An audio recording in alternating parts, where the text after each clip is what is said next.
নমস্কার। শুরু করছি ক্যালকাটা ডায়ালগসের আজকের প্রতিবেদন।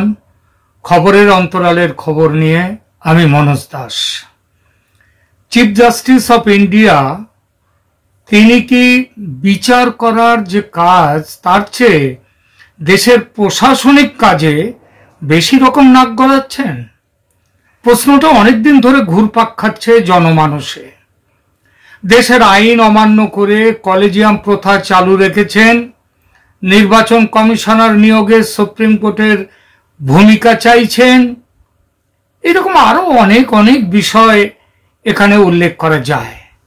সম্প্রতি চিকিৎসক ধর্মঘটের প্রেক্ষিতে তিনি হাই পাওয়ার টাস্ক ফোর্স তৈরি করেছেন। ধর্মঘটি চিকিৎসকদের ধর্মঘট তুলে নেয়ার আলটিমেটাম দিয়েছেন। এগুলো প্রশাসনিক কাজ। এরপর প্রশাসনিক ক্ষেত্র থেকে যদি বিচার প্রক্রিয়ায় হস্তক্ষেপ করা হয় তাহলে কি হবে? মানে উনি নিজে বিচার বিভাগে থেকে প্রশাসনিক কাজে হস্তক্ষেপ করছেন, এরপর প্রশাসনিক ক্ষেত্রেও যদি বিচার প্রক্রিয়ায় হস্তক্ষেপ করে তাহলে কি হবে? এই বিষয়টি নিয়ে আজ আলোচনা করব।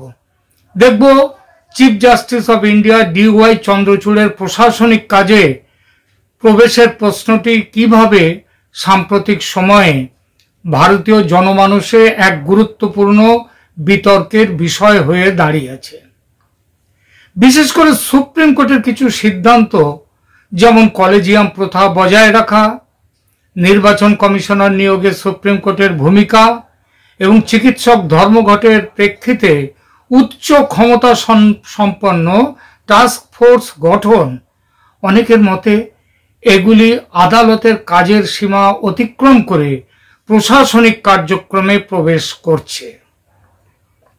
প্রথমে কলেজিয়াম প্রথার কথা বলি। ইন্দিরা গান্ধী তাঁর শাসনকালে প্রধান বিচারপতি নিয়োগ, বিচারপতিদের বদলি, বিচারপতিদের প্রমোশন এবং সমস্ত এছাড়াও বিচারপতি নিয়োগ সবকিছু ব্যাপারে প্রচুর যথেচ্ছ আচার করেছিলেন। সেটা যাতে ভবিষ্যতে আর না হয় তার জন্য বিচারপতিরা একটি প্রথা তৈরি করেছেন তাদের মধ্যে থেকে, যার নাম কলেজিয়াম। কলেজিয়াম প্রথা বা নিয়ম অনুযায়ী বিচারপতিরা নিজেরাই ঠিক করবেন কে জাজ হবেন, কার কোথায় বদলি হবে, এই সব বিষয়গুলো। এটা অবশ্যই সত্যি যে ইন্দিরা গান্ধী বিচার বিভাগ নিয়ে যা খুশি করেছিলেন, কিন্তু কলেজিয়াম সেই যা খুশি কাজ বন্ধ করতে গিয়ে যে কলেজিয়াম সিস্টেম হলো, সেখানেও তো সেই একই যা খুশি করার অভিযোগ। আগে যেটা ইন্দিরা গান্ধী যা খুশি করেছিলেন, এখন কলেজিয়ামে যারা আছেন জজ সাহেবরা তারাই যা খুশি করছেন। কাছের লোক, এই অভিযোগ কিন্তু উঠছে। কাছের লোক, ভাই ভাতিজাবাদ সমেত নানান বেনিয়মের অভিযোগ উঠেছে এই কলেজিয়াম সিস্টেমের বিরুদ্ধে। একটি সমীক্ষায় দেখা গেছে হাইকোর্টের 52% এবং সুপ্রিম কোর্টের 37% বিচারকের বাবা, কাকা, মামা, মেসো, পিসে এরা কেউ না কেউ বিচারপতি ছিলেন। এদের বাইরে যারা বিচারপতি হয়েছেন তাদের একটা বড় অংশ আবার বিচারপতি হয়েছেন যত না মেধার জোরে, তার চেয়ে বেশি কাছের লোক হওয়ার জন্যে বা কাউকে কোনো না কোনোভাবে খুশি করে। এই ব্যাপারে একটা চূড়ান্ত লজ্জাজনক উদাহরণ দেব। কোর্ট ফিক্সার হিসেবে অভিষেক মনু সিংভি, বিখ্যাত উকিল, তিনি এই ঘটনাটি ঘটিয়েছিলেন। এক মহিলা উকিলকে হাইকোর্টের বিচারপতি করে দেওয়ার কথা বলে তার সঙ্গে যৌন সম্পর্ক স্থাপন করেছিলেন। বছর দুয়েক আগে সেই যৌনক্রিয়ার ভিডিও অভিষেক মনু সিংভির এবং সেই বিচারপতি হতে ইচ্ছুক মহিলার, তাদের ওই ভিডিও ভাইরাল হয়। এমন উদাহরণ যে ওই একটি মাত্র, এমন ভাবার কারণ নেই। ইন্দিরা গান্ধী অন্যায় করেছিলেন ঠিকই, কিন্তু এক অন্যায় বন্ধ করতে গিয়ে আরো বড় অন্যায় করে ফেললো কিন্তু সুপ্রিম কোর্ট। এই জন্যেই দেশের আইনসভা পাশ করেছে ন্যাশনাল জুডিশিয়াল অ্যাপয়েন্টমেন্টস কমিটি। সংবিধানের নির্দেশ মতো এটা করার অধিকার, আইন তৈরি করার অধিকার কিন্তু আমাদের সাংসদদের আছে, দেশের আইনসভার আছে। এই আইন বলবৎ না করার যে সিদ্ধান্ত নিয়েছে সুপ্রিম কোর্টের কলেজিয়াম, সেটা একান্তভাবে সংবিধান বিরোধী এবং গায়ের জোরে। সরকারের তরফ থেকে বহুবার এর সমালোচনা হয়েছে, মামলা হয়েছে, কারণ এর মাধ্যমে বিচার বিভাগ কার্যত নিজেই নিজেদের বিচারক হয়ে গেছে, নিজেই নিজেদের পরিচালনা করে থাকেন সবকিছু, যা শুধু নিয়ম বিরুদ্ধ তাই নয়, এটা হচ্ছে অনৈতিক। এরপরে ধরুন নির্বাচন কমিশনার নিয়োগ। চিফ জাস্টিস চন্দ্রচূড় সম্প্রতি নির্বাচন কমিশনার গত বছর নিয়োগ পদ্ধতিতেও আদালতের ভূমিকার সওয়াল করেছিলেন, বলেছিলেন, তিনি ঠিক করে দিয়েছিলেন সুপ্রিম কোর্ট সেটা হচ্ছে একটি কমিটি তৈরি করতে নির্দেশ দিয়েছিল, যেখানে প্রধানমন্ত্রী থাকবেন, প্রধান বিচারপতি থাকবেন এবং সংসদে বিরোধী দলের নেতা তার ভূমিকা থাকবে সেই নির্বাচন কমিশনার নিয়োগে। এর মাধ্যমে আদালত নির্বাচন কমিশনারের নিরপেক্ষতা নিশ্চিত করার চেষ্টা করেছে বলে দাবি করেছিলেন। অর্থাৎ আদালত সিদ্ধান্ত নিয়েছে সরকার নিরপেক্ষ নয়, একমাত্র নিরপেক্ষ হচ্ছেন দেশের বিচার বিভাগ। এই বিচার বিভাগ কতটা নিরপেক্ষ সেটা বহু ক্ষেত্রে দেশের মানুষ দেখেছে। তারও উদাহরণ, কয়েক বছর আগে তখনকার প্রধান বিচারপতির বিরুদ্ধে সুপ্রিম কোর্টের 4 জন সিনিয়র বিচারপতি পাবলিকলি প্রেস কনফারেন্স করেছিলেন এবং সেই কনফারেন্সে যেসব অভিযোগ তুলেছিলেন সেটা কিন্তু সুপ্রিম কোর্টের নিরপেক্ষতা দেখায় না। কেন্দ্রীয় সরকার সুপ্রিম কোর্টের প্রধান বিচারপতির এই দাবি খারিজ করে দেওয়ার পর থেকে সুপ্রিম কোর্ট কিন্তু চুপ করে গেছেন।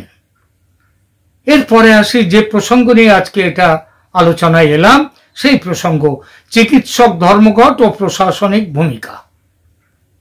সুপ্রিম কোর্টের নাক গলানোর সর্বাধুনিক নমুনা হলো আরজিকর কাণ্ডে ন্যায় বিচার পাওয়ার দাবি, কলকাতার পুলিশ কমিশনারকে তার পদ থেকে হটানোর দাবি, স্বাস্থ্য সচিব সহ 3 কর্তার পদত্যাগ ইত্যাদি 5 দফা দাবির ভিত্তিতে জুনিয়র চিকিৎসকরা ধর্মঘটে আছেন। এই দাবিগুলোর বিষয়ে বিশেষ করে কলকাতার পুলিশ কমিশনারের পদচ্যুতির দাবির ব্যাপারে সুপ্রিম কোর্ট রাজ্যকে পরামর্শ দিতেই পারত যে ধর্মঘটী ডাক্তারদের সঙ্গে একটা সমঝোতা করবার জন্য ফর দ্য টাইম বিং অন্তত পুলিশ কমিশনারকে বদল করার কথা ভাবুক রাজ্য, তাতে একেবারে মহাভারত অশুদ্ধ হয়ে যেত না। কলকাতা পুলিশকে, বিশেষ করে কলকাতা পুলিশকে আদালত যেভাবে ভর্ৎসনা করেছে, বিচারপতি পারদিওয়ালা তিনি তো বলেই দিয়েছেন যে 30 বছরের বিচারপতির জীবনে তিনি এইরকম পুলিশ দেখেননি কোথাও। সুতরাং এই ভর্ৎসনার পরে তাতে পুলিশ কমিশনারকে তার পদ থেকে সরিয়ে অন্য কোনো পদে বসালে সেটা কি খুবই অন্যায্য দাবি হয়েছে?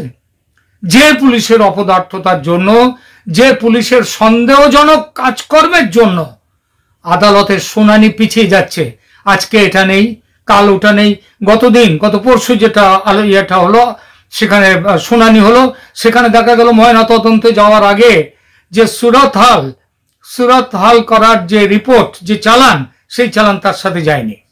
বাহ! তো এর জন্য শুনানি পিছিয়ে যাচ্ছে, সিবিআই তদন্ত এগিয়ে নিয়ে যেতে পারছে না, তার অসুবিধা হচ্ছে।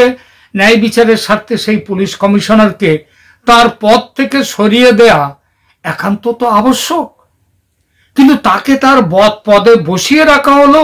আর আদালতের বিষ নজরে পড়ল ডাক্তাররা, যারা ন্যায় বিচারের দাবি তুলেছে। উনি ফরমান দিলেন আমাদের চিফ জাস্টিস কি, পরদিন বিকেল 5টার মধ্যে কাজে যোগ না দিলে রাজ্য তাদের বিরুদ্ধে শাস্তিমূলক ব্যবস্থা নিতে পারে। চমৎকার। প্রশ্ন ওঠে, ধর্মঘট করাটা কি দেশে বেআইনি হয়ে গেছে? রাজ্য সরকার কি ডাক্তারদের বিরুদ্ধে ব্যবস্থা নিতে বলেছিল সুপ্রিম কোর্টকে যে আপনারা ব্যবস্থা নিন? এই জন্য কি কোনো মামলা হয়েছে? মামলা তো হয়েছে অন্য ব্যাপারে, না বলে থাকলে সুপ্রিম কোর্ট আগ বাড়িয়ে ব্যবস্থা নেওয়ার কথা বলতে গেল কেন? ভয় দেখাতে?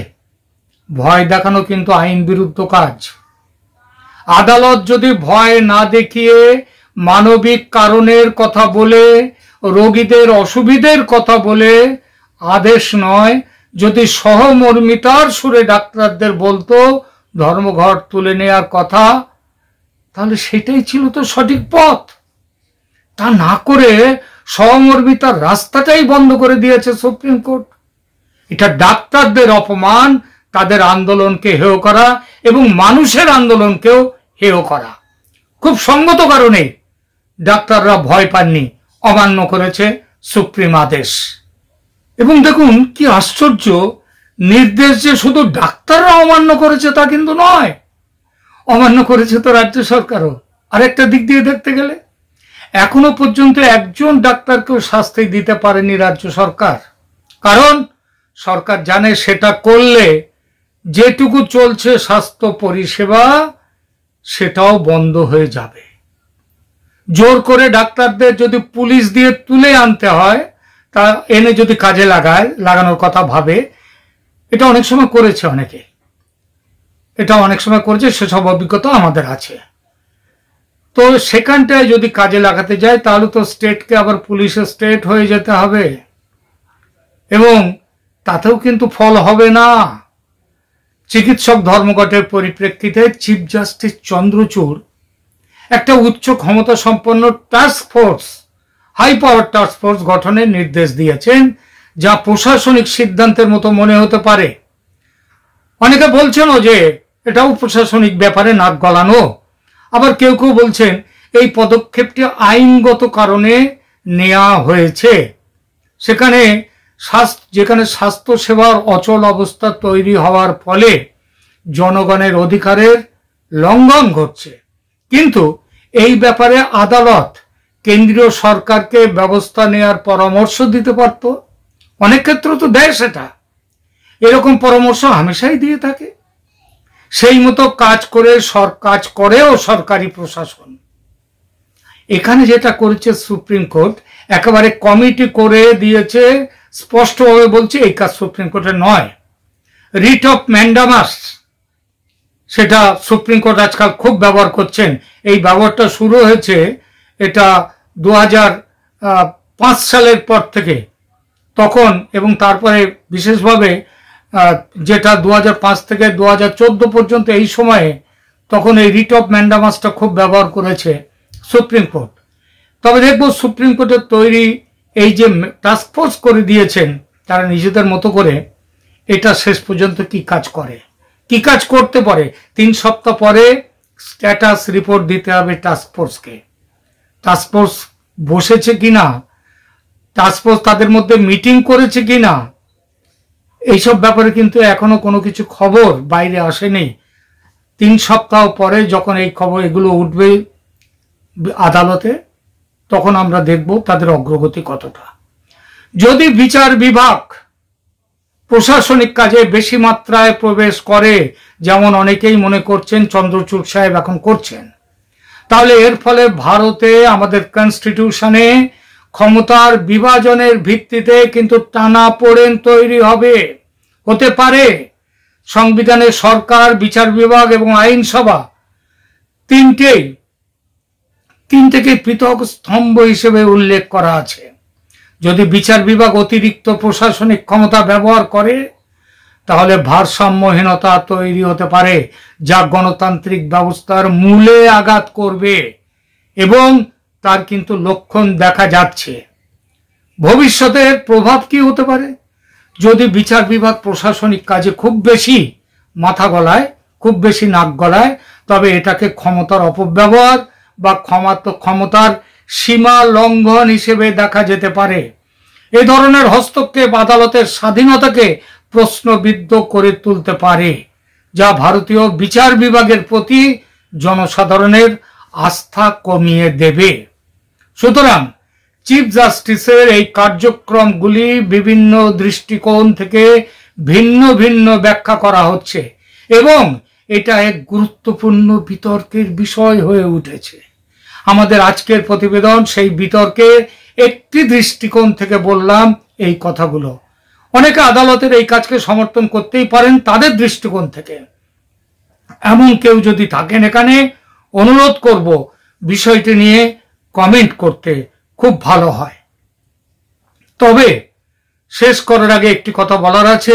আপনারা জানেন সর্বকালের সর্বশ্রেষ্ঠ বাঙালি নামের যে সমীক্ষাটি আমরা শুরু করেছি, গত কয়েকদিন ধরে প্রচুর মানুষ আমাদের সমীক্ষায় সাড়া দিয়েছেন। আমরা চাই আরো বিশাল সংখ্যক মানুষ তারা এই সমীক্ষায় সাড়া দিন। যদি আপনি আপনার তালিকা না পাঠিয়ে থাকেন 5 জন, আমরা চেয়েছি পছন্দের ক্রম অনুসারে শ্রেষ্ঠ, সর্বকালের সর্বশ্রেষ্ঠ 5 জন বাঙালির নাম আপনারা সেটা লিখুন এবং আমাদের কমেন্ট সেকশনে পাঠিয়ে দিন। এই সঙ্গে সাবস্ক্রাইব করে দিন ক্যালকাটা ডায়ালগস নামে আমাদের এই চ্যানেলটি। এছাড়া আরেকটা কথাও বলার আছে, আমাদের ইমেল আইডি calcutadialogsmanoj@gmail.com, এই ঠিকানায় পাঠাতে পারেন আপনাদের পছন্দের তালিকা। ঠিক আছে, আজ তাহলে এখানেই থামছি। ভালো থাকবেন, ধন্যবাদ।